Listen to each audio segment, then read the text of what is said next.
Flipkart. Very warm welcome, sir.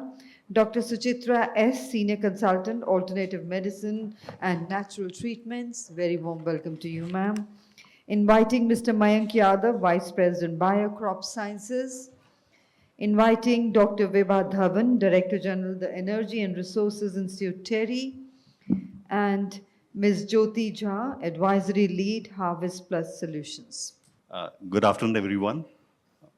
Before we start the discussion, I would like the panel on the dais to give a brief introduction because self-introduction is the best introduction. So I start with Dr. Khan. Not a doctor, but okay, still happy. Okay, my name is Salhat Khan. I lead the fresh business for Flipkart. Fresh business in recent years, I would say probably just around 5 years, has seen a big investments to all the way to numbers as well, with the advent of something called quick commerce, which is called Flipkart Minutes, which is called Blinkit, which is called Zepto, and which is called Instamart. So all these companies put together probably would procure nothing less than 8,000 to 10,000 tons of fruits and vegetables a day. Obviously has an impact on the ecosystem. We will discuss some of those impacts and how can this be taken to next level, where the final intent is increasing the farmer's income with an end objective of keeping that as the primary goal. Thank you so much. Madam, over to you. Myself, Dr. Suchitra. I am coming from Tamil Nadu, and specifically I live in Chennai. I'm a doctor in alternative medicine, natural treatments, and a psychologist and founder of Win Yoga.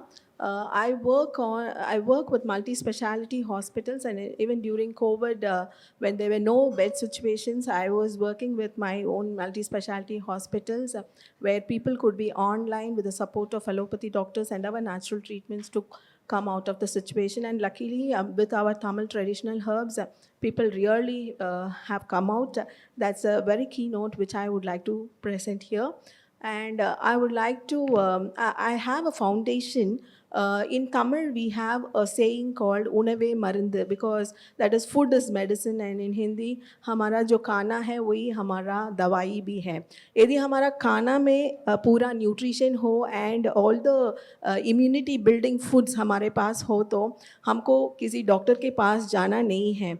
तो इसमें food जब importance होती है तो किसान और हमारा खेती बाड़ी जो इंडिया का हमारा primary profession which is a pride profession. And in Tamil Nadu, we have 6,000 years back a lot of literature where people have taught agriculture to the world and the tools also. So I have a foundation where I go for guest lectures to the colleges and universities, and even not even the agricultural students. It's also the other sectors where I insist on food and farming. And I'm working on the people who have agricultural lands to only to not to sell their lands for any kind of an industry or an kind of other house building activity. Rather, if they have a necessity to sell their lands, let them sell to some farmer who will do the keti badi. Thank you. Thanks. Dr. Mayank. I wasn't prepared for this, by the way. Hello, everyone. It's a pleasure to be here. Thanks to Act Today Group for the opportunity. I represent Bayer Crop Science, and I hope all of you are aware about this organization. We work in millions of farmers across the world, providing a full stack of services from crop protection, seeds, traits, biologicals, and digital agronomy. I am 20 years into the industry, working largely in this domain, more so for coming from R&D background. So currently I'm responsible for product development for crop protection across the world. And the intent today here is to share more insights about how we are working towards ensuring the last mile delivery of our innovations at the farm level. So looking forward to the interactions, and thank you again. Thank you. Madam, over to you. So, Hello everyone, good afternoon. This is Jyoti Jha representing Harvest Plus Solutions. Myself is agribusiness professional working across different nodes of the value chain, over the past 15 years. Started with Monsanto India, working with closely with farmers, trying to impact their life through BT cotton. Then moved to PwC, wherein I worked with multi government partners and IDAs on different aspects of projects, program, policy formulation, and end-to-end.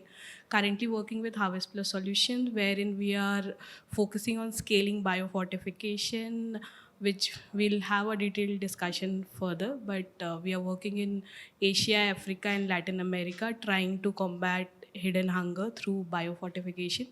And then we also work on an integrated value chain model.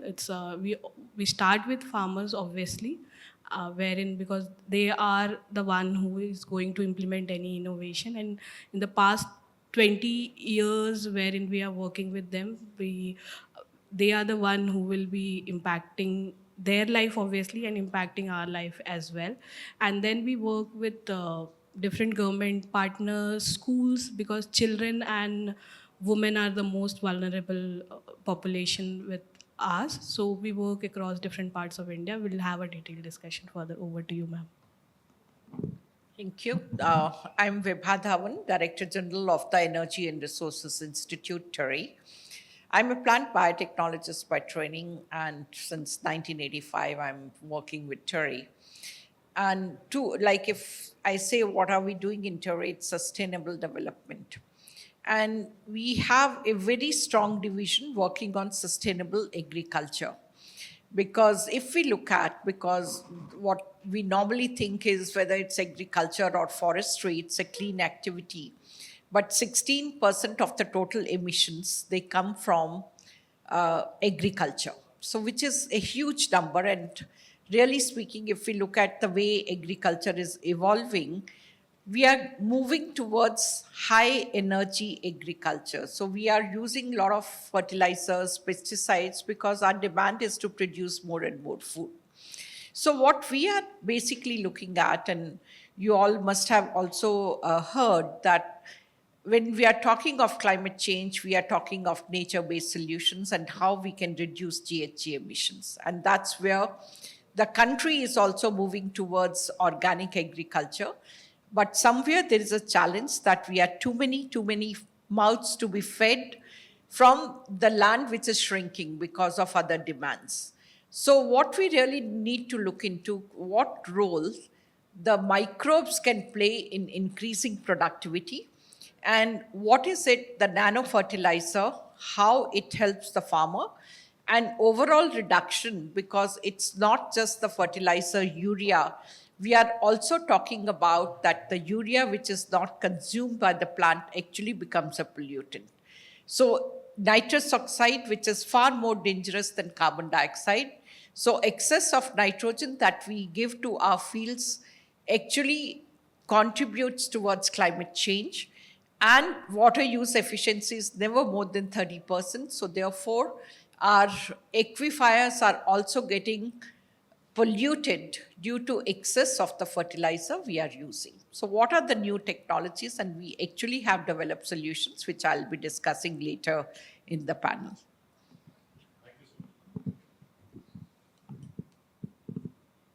Thanks, one and all. Dr. Menk, I would start with you because crop protection is something which is relatively easy for me as well. Dr. Menk, when we talk of innovation, and innovation in terms of crop protection, it's a huge investment in terms of resources. But many a times we have seen that the innovation, it does not make the right or the desired impact when it comes at the farmer's level. So you have an international exposure working all across the geographies. So your take on it and your views on how we can overcome it. Over to you, Doctor. Happy to start the panel, but I just want to pick up when you said crop protection is easy. I wish it was so easy. There is a lot of complexity around it. One aspect which we need to address is Asia is a land of smallholder farmers. If I am working on a product or a solution for an Asian farmer or an Indian farmer, I need to have that empathy that it's not a Brazil 6,000 hectares farmer. right? My farmer is 2 hectares, 1 hectare, and how do I fit into that product? The other aspect which you said, Dr. Sanjay, is on the cost of developing those crop protection solutions. I think this house is well acknowledged in terms of awareness. To develop one crop protection molecule, it takes 250 to 350 million euros of investment and a long gestation period of 8 to 10 years. Whether you talk about a trait, if you are developing a GM crop, for example, or a hybrid, the duration and the cost almost is similar one. So these aspects have to be really considered. You cannot afford to take a risk or make a mistake in developing those solutions for a smallholder farmer in Asia. I think the magic mantra is to understand who's the end user. The end user is a farmer, and if you are aware of what is their socioeconomic conditions, what are those agroecological zones or systems where the farmer would utilize your solution? I think that to me is the trigger of how do we look at the right choice for the solution for the farmer. Now, globally, Bayer has taken this stance that we would ensure we talk to this farmer first. And that's where the journey starts. Conventionally, you would look at it, the innovation funnel would be lab to farm, right? So in fact, we are talking about research to farm impact today. But we have reversed that model. The innovation is reversed, the funnel is reversed. So we focus on the insights which you get at the farm and then translate that into what does it mean for the design and development of the solution. And that makes the whole game change towards the success what we are aspiring for.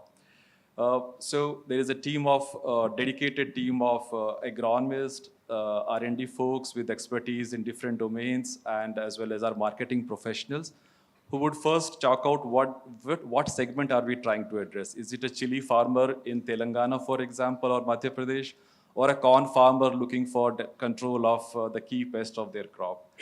And that starts the journey of what kind of innovation should we now look for. The other aspect is, of course, as I said, the investment is huge. So the global discovery happens in our headquarters. You cannot have that infrastructure across in multiple countries.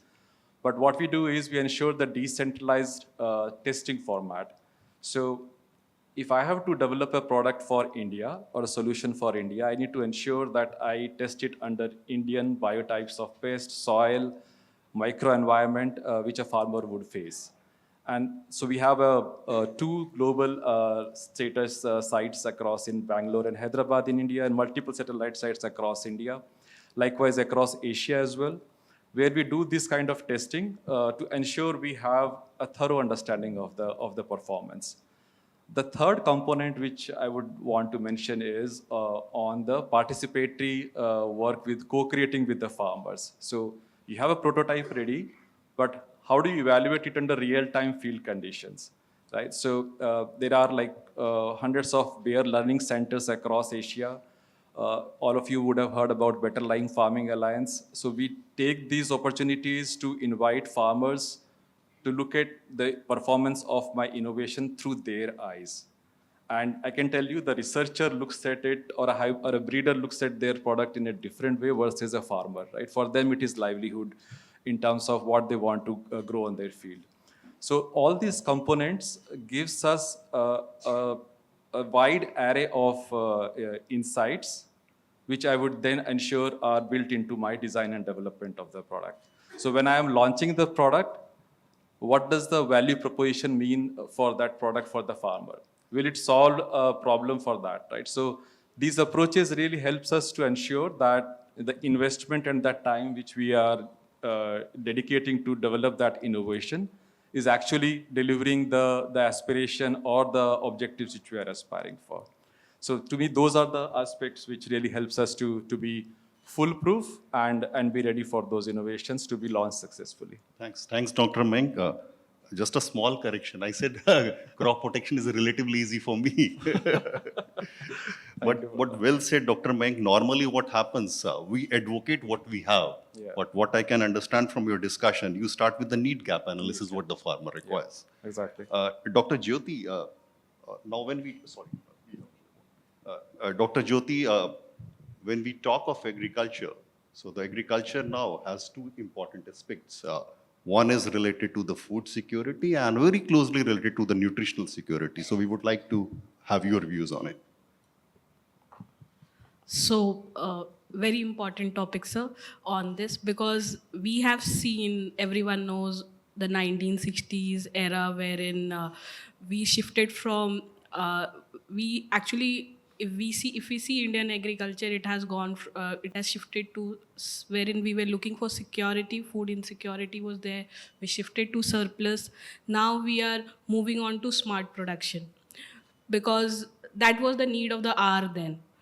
But now the need of the hour is quantity we have met, but quality we have to. Because while we increase the yield through research was the core, then also like people talk about high input, but the core thing there was the semi-dwarf varieties of wheat which was introduced, or the IR8 varieties which was introduced, which were lodging issues were resolved because we had to feed high fertilizers there, and irrigation was augmented that support system there. But obviously we have there was side effect of it, and then the bills we are still paying of the what ma'am was telling, that groundwater exploitation and the soil conditions which we see across. And when we had the yield increase, we led to the yield dilution factor, wherein the nutrient content which our grandfathers used to, with a one plate, what we consume now and what they used to consume, there is a reduction of more than 30% to 50% depending on the crop, cereals or the grains we consume.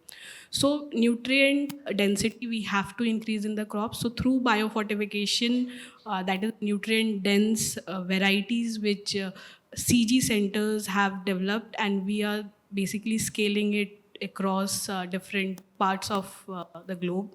So what we do is, the older varieties basically which were rich in micronutrient, like iron rich varieties of bajra were bred with high yielding varieties through the conventional breeding, and more iron rich bajra we have come forward. So likewise we have zinc wheat. In India we are working on zinc wheat, zinc rice, iron pearl millet, and calcium finger millet. Across the globe, we have more than 443 varieties, and we have tried to impact more than 600 million lives through it. And what I feel, that's a research without policy intervention or a policy support will not take it forward. So then on the part of what we talk about farmers, Dr. Mayank was also discussing, is for the farmers, it's a business, it's a livelihood for them. So whatever we go and tell them that you adopt this variety, they won't unless and until it is beneficial for them. So like we did in the Green Revolution, wherein we have seen that research was also there, but there was a policy support which came in the form of whether it is MSP, whether it is a form of subsidized electricity, which led to the high scale adoption of the innovation. So we also need, for new adoption, we also need a policy paradigm shift for the farmers as well, for the nutrient dense crops, or the new technology, whether it is agronomic biofortification as well, wherein different fertilizer organizations are working on this. So I had this point to say. Thanks, Dr. Jyoti. I have some follow-up questions on nutritional security we would have in the second round. Dr. Viva, when we talk of agriculture, and it's all across the platforms, we talk of sustainable agriculture. I come from a farming background. So my understanding is now more important, maybe it would be a crude word, more important is how to sustain agriculture. So your views on it, and what exactly, because your organization works on a couple of projects, couple of assignments related in and around sustainable agriculture. Madam, over to you. Thank you. In fact, when we talk of agriculture, one of the let me talk about that, who is our farmer? And we do talk about that in India, we largely have small and medium farmers. So who are first consumer themselves, and whatever is in excess, that's what they can take to the market. Let's also look at that when we got independence, we were talking about the income of farmer, almost 50% of average Indian. Today, it's not even 20%. So therefore, our farmer is poor. His risk-taking capacity is limited. Let's not call them that they are not educated. They are more educated than us in terms of how to manage their farms. Now, where the difficulty lies, and there are n number of schemes of the government, and we also talk about crop diversification, especially we talk about paddy shouldn't be grown in Punjab and maybe sugarcane not to be grown in Maharashtra, but the farmer still grows them. Where is the major problem? What will farmer produce? And as I said, they have very little risk-taking capacity. They will only produce what sells. If I have enough money today, then only I can think of my future. Then only I can go for investments. If I don't have money today, my basic job is how do I ensure that I'm able to provide enough to my family. Now, they grow cash crops. Why do they grow rice and sugarcane? Because it sells. There is minimum support price, and therefore he knows that is something which will sell. Let's not worry about what happens. And the point which you also raised about nutrition, it is that the pre-Green Revolution varieties, they had protein content of 18%. Today, it's not even 12%. And I have a small farm, just 2 acres. So I grow wheat varieties. For me, it is not selling. So for me, it is I want to produce for my family, and therefore the 18% ones. In terms of research, what is available to us is that the new technologies, because earlier what we were doing is we never knew. We knew this is one parent, this is other parent, this has more resistant genes, this has more, what content, whether I'm looking for resistance, whether I'm looking for yield, protein, whatever. So that's how I used to cross, and it will take many years. Today, I know which part of DNA is contributing to what. And also, of course, GM is something which we haven't accepted, but now we are talking of other technologies where you can still work with the genes and say, this is what I want. So that way there is potential. We have stored all the germplasm, and therefore we can rework on what are the kind of varieties we require. Now the other question, Green Revolution, and I'll put it this way, that even if we knew what negatives it's going to have, we would have still adopted it because we wanted to save billions from starvation deaths. And it's a great technology, and thanks to Woodlog and all those who contributed to Green Revolution. But then it is that somewhere we compromised on nutritional quality, we compromised on natural resource management. And therefore, the excessive use of water has some negative impact on the environment as a whole. And that is where we are started questioning about sustainability. Is this sustainable, or am I spoiling my land to an extent that I can't even use it for agriculture? So the challenge is continuously produce more and increase farmers' income. That is what is going to sustain. So I talked about the first part, that we can have better varieties.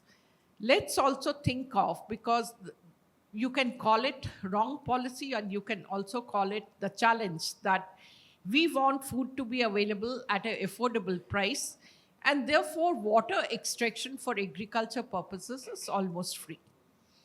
Similarly, urea, we give almost 90% subsidy so that farmers can afford, and it's not farmer, it's you and me who ultimately are able to buy food at an affordable price. Now, let's look at technologies. And I just touched upon nature-based solutions, organic cultivation. It's very good, but we can't have any yield drag. And therefore, let's also look at a sort of natural farming. And also replacement of conventional fertilizer with other means, biological means, such as mycorrhiza. Rhizobium, mycorrhiza is more site-specific, it's not crop-specific. So any crop will respond to it. And depending on the soil type, you can replace anywhere from 25 to 45% of your fertilizer requirement. So your input cost comes down. It also makes the roots very meshy. So therefore, over a period of time, because you do the harvesting at the top, So your roots remain in the soil, so the soil organic contents also improves over years. So as a fungus, what it does is it makes the non-available form of nutrients available to the plant. The roots, it also secretes certain things. So the water holding capacity in the root zone increases. So therefore the plant gets more water and more biomass and more yield. Let's also talk about nano, and I'm sure you are aware of what nano fertilizer is. Now, most of us, when we talk of fertilizers, we take it something which mixes in water is good enough. But let's see the current practices. What we are doing is that we spray, we either broadcast urea, or at the most we have urea applicator. The education to farmer, because they many a times they think that more green means more yield, which is again not true. But if this urea molecule is broken into billions of pieces and then sprayed on the plant, and maybe technology 10 years back we would have said it's not going to work, but now with drones you can have uniform spraying.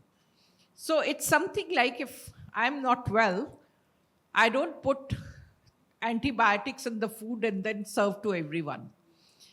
Only I take the antibiotics. So here also what I'm trying to do through nanotechnology is that this urea molecule or DAP or whatever fertilizer I want to give to the plant, I'm breaking it into very small pieces, and with drones, I'm spraying it on the leaf. So it is 100% absorption by the plant. In the morning, I know it's going to rain, and therefore I won't spray it. It's going to take 2 to 3 hours for leaf to absorb everything. So on a sunny day, when it's not raining, and at the stage when the crop requires, we give this urea or any fertilizer to the plant, so it's 100% absorption. Now that is what is going to lead to sustainability. It is sustainable practices are not that it's subsidized by the government. It is more of that you are ensuring you are spraying what is required and it's not becoming a pollutant.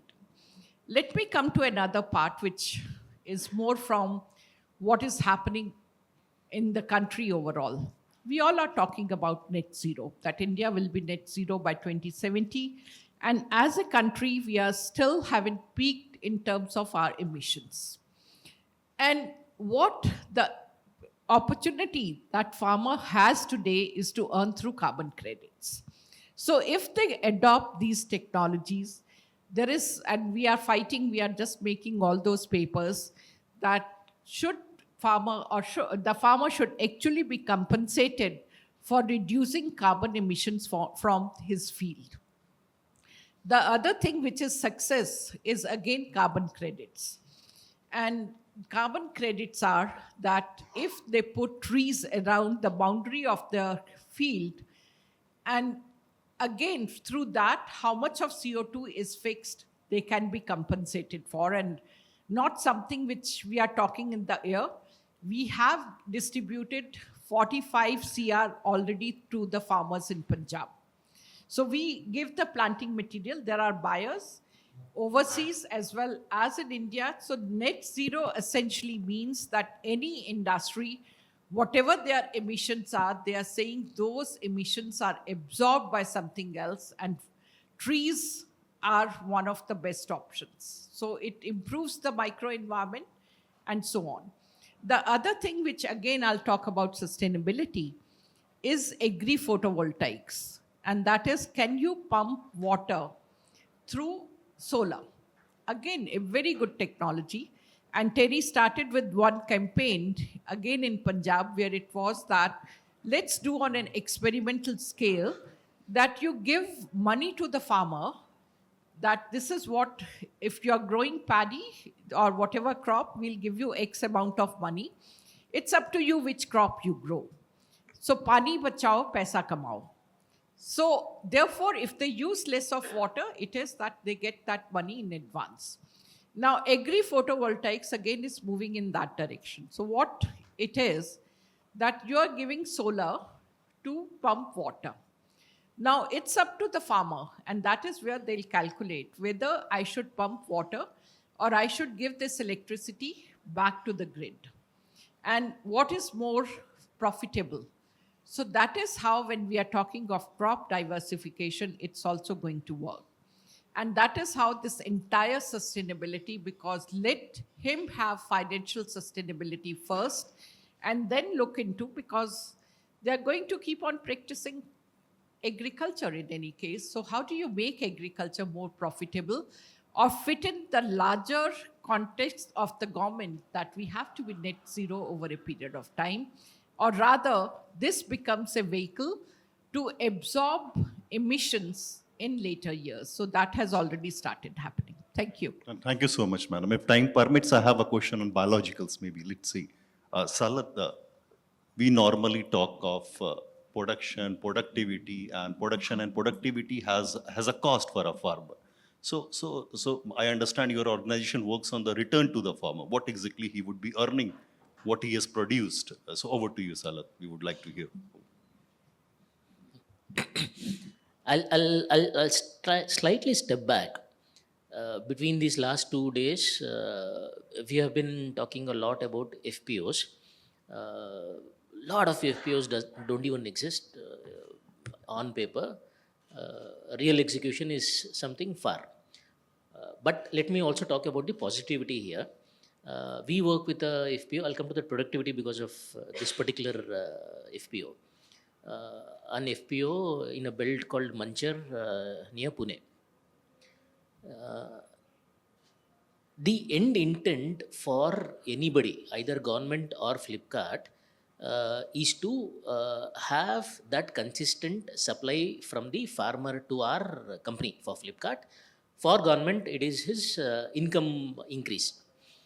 Now, I'll tell you from Flipkart's perspective. Do we pay more than our competitors? No. Do we pay quicker than our competitors? No. Why would a farmer stick to somebody and bring loyalty? Right? Morning, I think Deepak or somebody was saying, if a farmer gets 1 rupee more, he switches to somebody else. If a company gets 1 rupee lesser, they also switch to somebody else. That's a prelude of how business has been happening. No trust, no systems, no processes. Somebody else was talking on those same lines. Now, this particular FPO, I visited a year back, I visited 2 weeks back. I visited the same farmer. I'll tell you how life changed. A very new FPO, year probably 2 months or year 3 months now. And that FPO supplies close to around 20 tons of fruits and vegetables, not fruits, vegetables per day for Flipkart. Best positive side of the business. That FPO or that particular farmer was a 2-acre farmer 1 year back. I remember he used to still grow chili. Chili was in the open belt. And in open belt, he would be earning, I think 1.5-2 acres, around 2.5 lakhs was the income. Our FPO enters. He just advises him to cover his farm of 1.5 acre with a small mesh, that your cloth wala kind of a thing. It reduces the sunlight slightly downwards, and it also slightly reduces the insect thing. The cost of that is hardly some 75,000-80,000. That farmer who used to make around 2.5 lakh, he makes close to around 3.5 to 4 lakhs per annum from that particular thing. The guy had 2 acres of his own land, 2.5. Currently, 1 year later, he has around 8 acres of land under lease from his nearby guys. That land was kind of waste. Nobody used to even grow anything. Put together now, he is a 10-acre farmer. 2 acres of his own, 8 acres somewhere there. Our FPO guides him what to grow when, basis the demand and the price prediction with Flipkart's algorithms. We know from our history of 1.5 years data what will sell at what price in Pune or Mumbai and what's the best product for a farmer to do. Usually what happens in the farming world, one large farmer, tomato dala, so everybody there does tomato. Price was some 20-25, price crashes to 10. Common thing. This FPO works with around 300 farmers, such a diversified product portfolio. This guy grows papaya, that guy grows chili. Everybody gets an awesome return on the land that they have. Finally, income is basis the acreage of land that you have. So, improving productivity is even a second bit. Asking them to grow what is required to the consumer after 15 days or a month later, that's the first level intervention which we do through our FPO. This is a very positive impact. Government of Maharashtra is in fact superbly active with their project called Smart. These guys have taken a drone for some 12-13 lakhs, 85% subsidy. Ma'am, that's a spraying thing. He actually showed it to me there. I thought सारे market में दिखाते हैं, whatever. Real new 1-year-old FPO using that, 85% subsidized. So, apart from productivity, there are a lot of interventions that we can do if growing is done demand based. This is a very, very important thing that I want to convey. Our whole production now is supply based, unfortunately.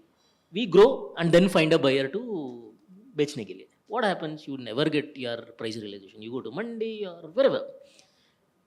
In our ecosystem where we deal with our farmers through our FPOs or XYZ, it's more demand led.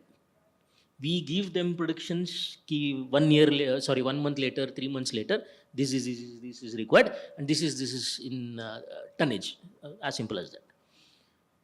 With those kind of interventions, believe me, if that farmer, 2-acre wala farmer became a 10-acre wala farmer, as an org, we have done our job.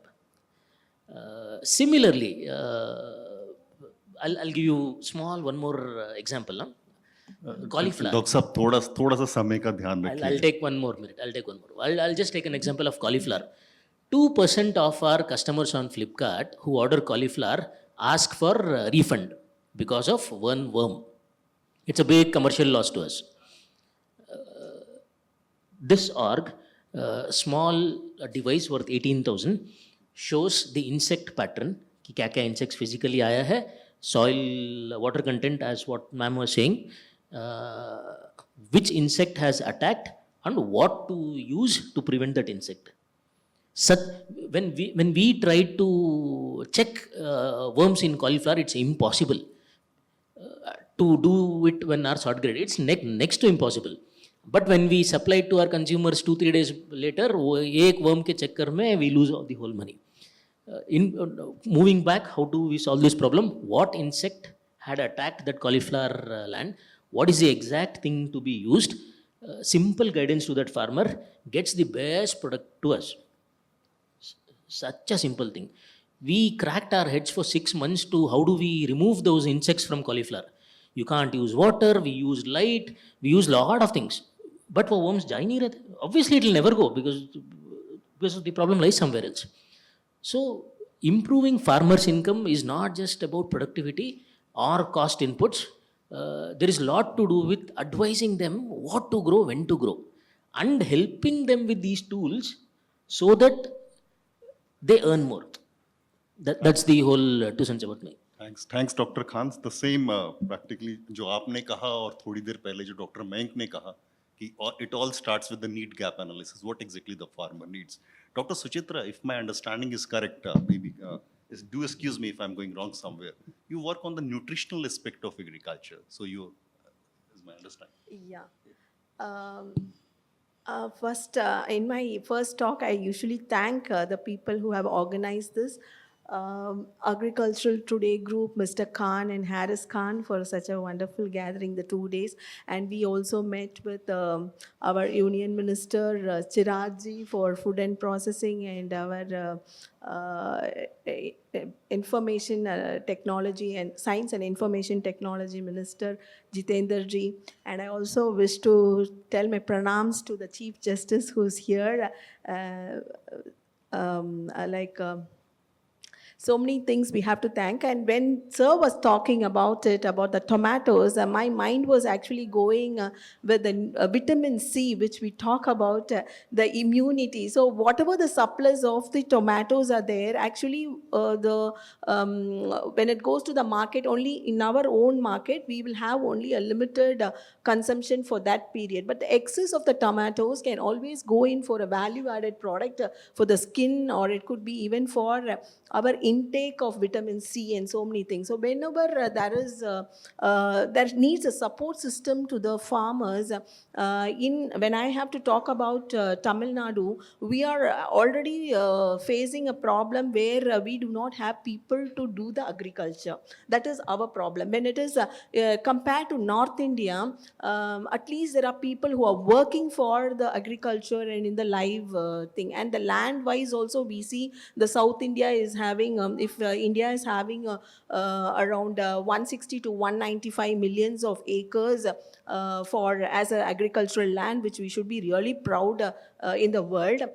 When we compare, North India is having more number of acres compared to the South India. And when we compare our Tamil Nadu, we have been using mostly for all the factories, and everybody is coming and making our lands and utilizing our lands like for corporate industries and so many things. And the people are also going in for more of education, technology and so many things.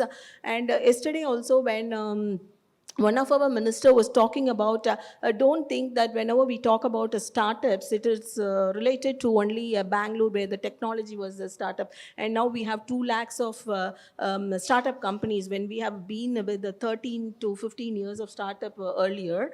But now there is, now after coming up here, I think our South Indian states have to look forward for more number of agricultural startups. Yes, IIT is doing well, and we also have universities, private universities in Tamil Nadu, VIT, which is having an agricultural thing, and Tamil Nadu government university, which is in Coimbatore, and so many things. And we are very proud about the paddy and so many things. But our concept, and now we are feeling for is, technology is there, everything is there, but is it reaching the end person who is having the Keti Badi? As sir was telling, everybody is having 2 acres. Even my family as a whole has around 5 to 8 acres of land in a very cultivable place in Chengalpet, where we don't know after some years somebody is going to buy it, or we won't be farming also. So when your specific question was about nutrition, see, nutrition basically, when a body is needing, we need bodybuilding food, which is protein, and for the energy we need, and for the brain cells to work, and for the signals to pass, we need the wheat and all the grains and all. One time, though we are so much of an agricultural country, one time we have faced a crisis of no grain situation when we were dependent. But now we have become a surplus economy, which really we have to thank our Prime Minister for the Atma Nirbhar schemes in every area. And especially when we have to work into agriculture, actually I feel that we need, there are a lot of clubs, for different industry, we got a lot of clubs.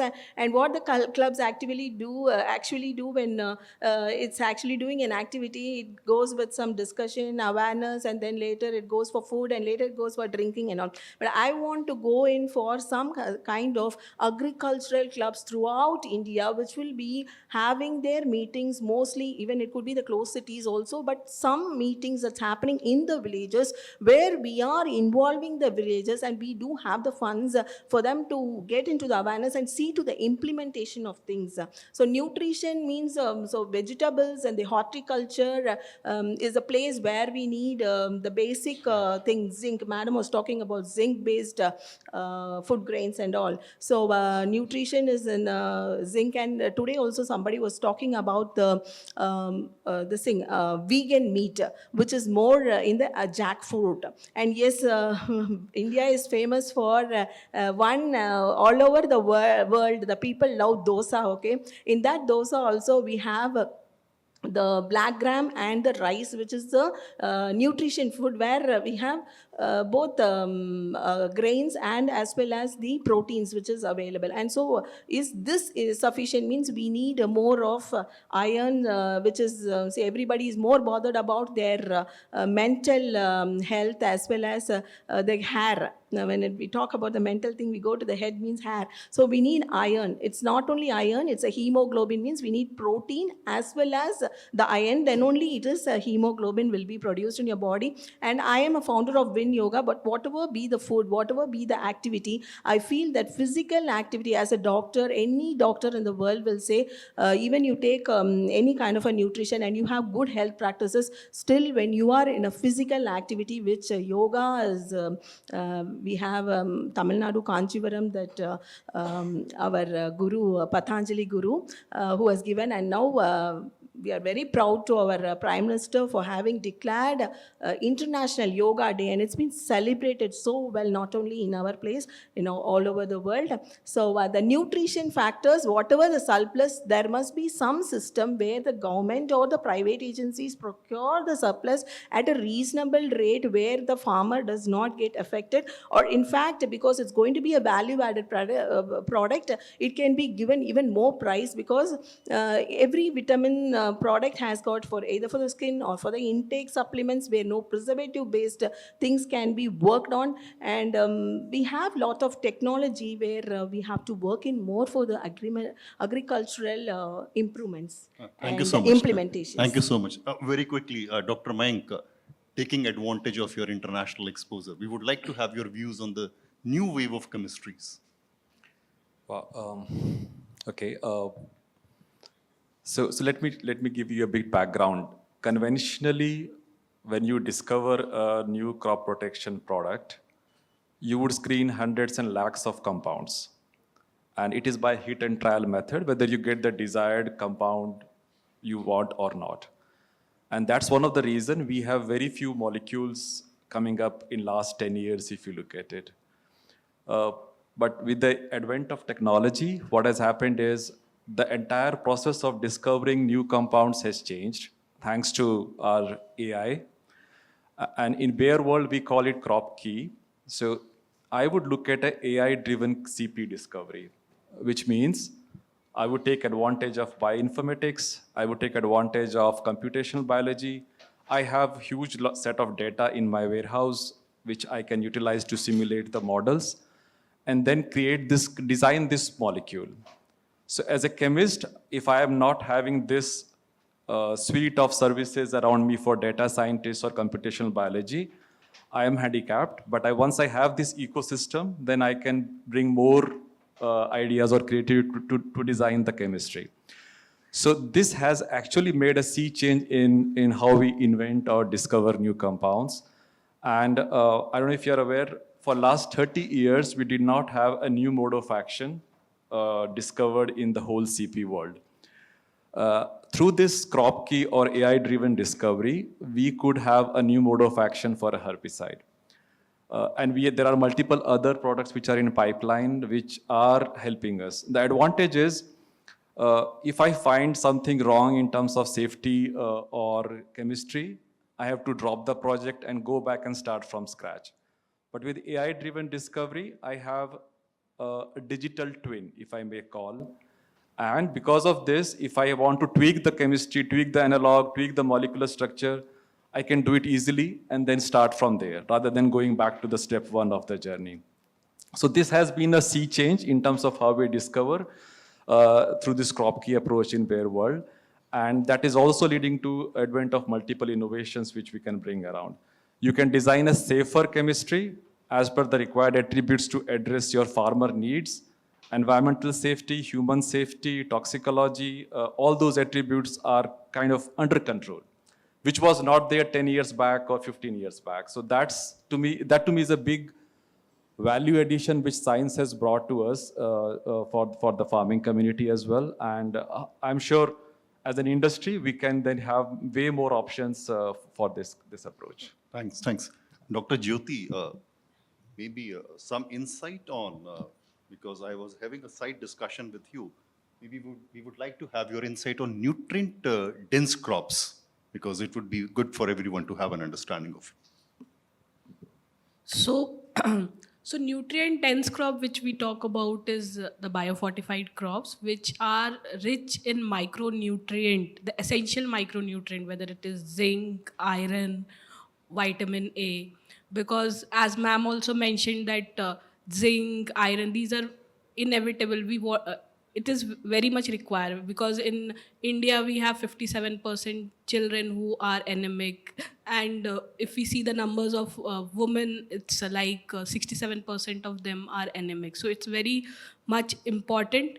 And what we can see that one good change which has happened across that awareness around this has become everyone is getting aware. Yesterday I was there in Jaipur with the ICDS directorate, and there the nutrition committee was talking around things around this, like what they should give it to the children of Anganwadi. So they should provide nutrient dense crops, whether it is biofortified or the conventional conventional cereals like millets and all also.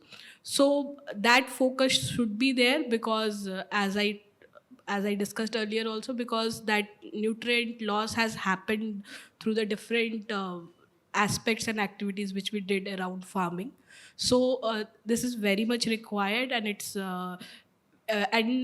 like government is also giving focus on. Recently they launched mission Sehat, so which is an Ministry of Health and Ministry of Agriculture jointly launched Mission Sehat, which not only focus on agriculture but augmenting it with the health angle. So they are also focusing on biofortification plus NCD. They are also focusing.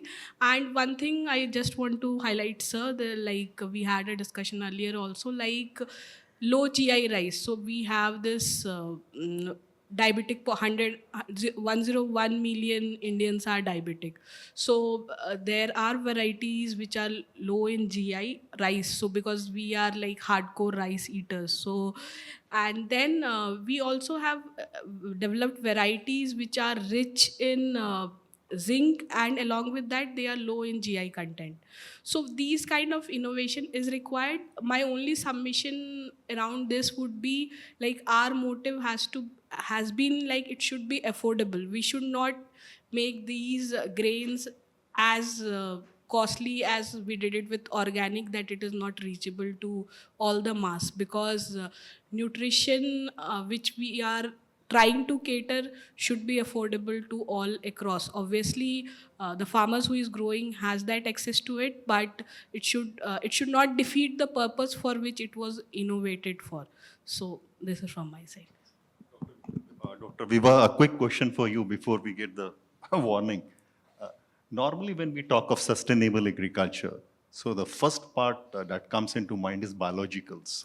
I come from an agri input background. So I just want to have an understanding, would biologicals would be an alternative to what exactly the conventional method of crop protection or crop nutrition is, or would they be the companions? Over to you, ma'am.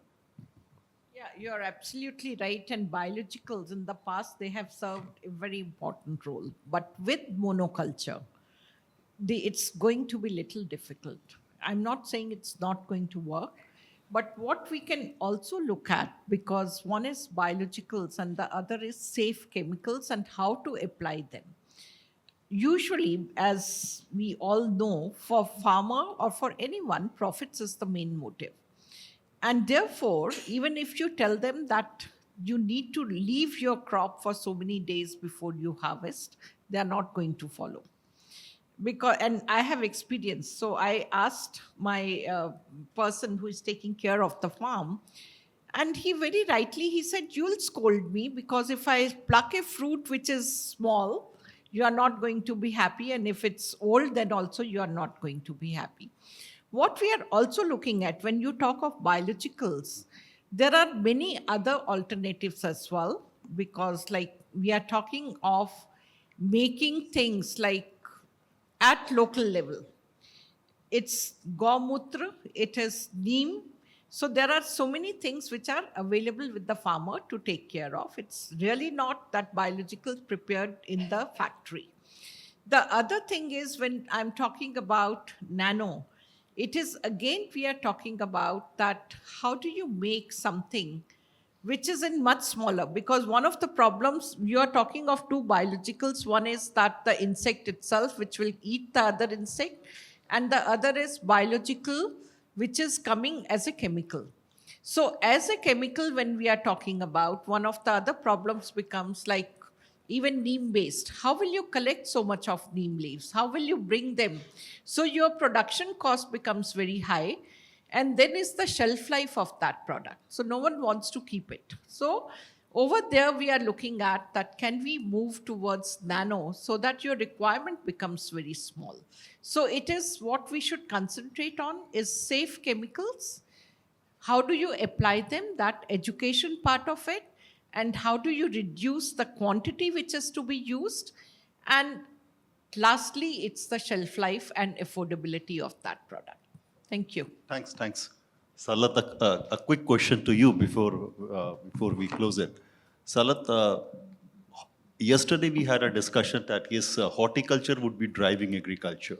So one is the domestic market, and other is the overseas market, the international market. So how practically, just the last question, man, how practically, what should be the key steps taken so that India becomes,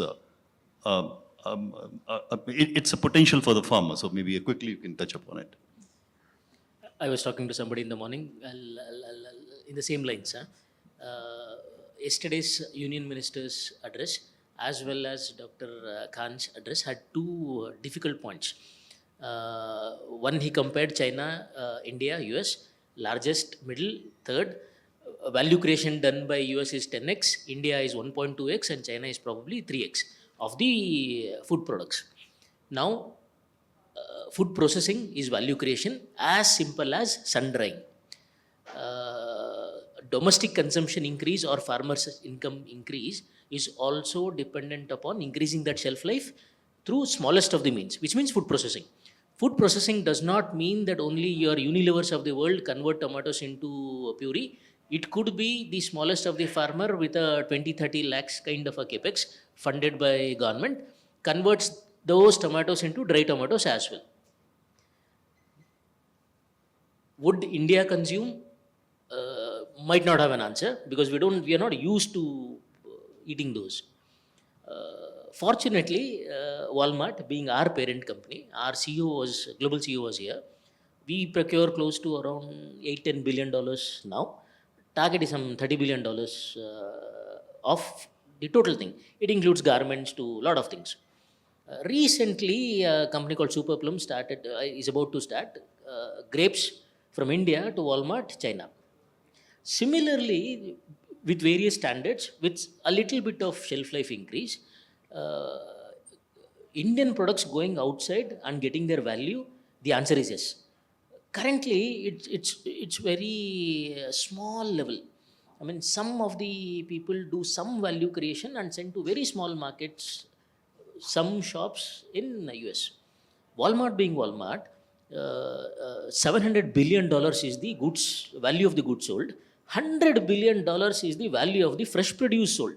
$100 billion. Imagine we supplying, say, some 5, 10, 20 billion dollars is also a big deal. So some amount of value creation, global markets exists.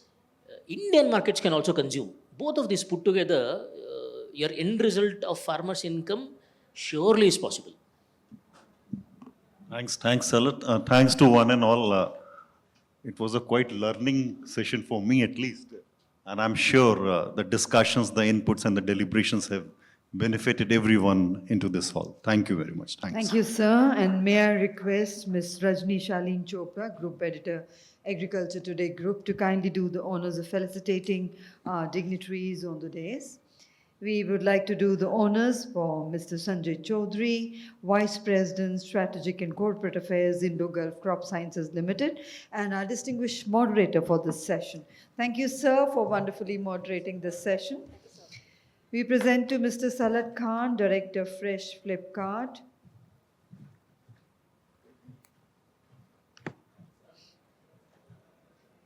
Dr. Suchitra S., Senior Consultant, Alternative Medicine and Natural Treatments.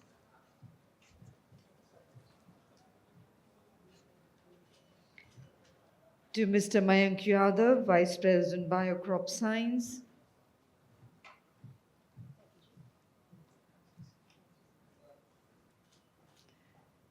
Dr. Vibha Dhawan, Director General, the Energy and Resources Institute, TERI,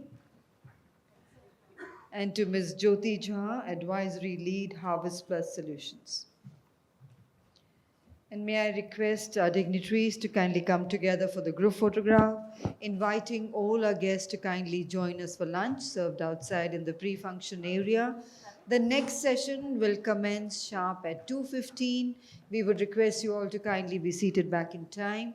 Ladies and gentlemen, we have two pressing situations on us. Firstly, we have the Honorable Minister joining us in the evening for the concluding session and the awards presentation ceremony. Second pressure we have is that we have to vacate this hall at 5 p.m. So we really have to be in time for all the sessions. So once again, requesting everyone to kindly be back in time. Thank you.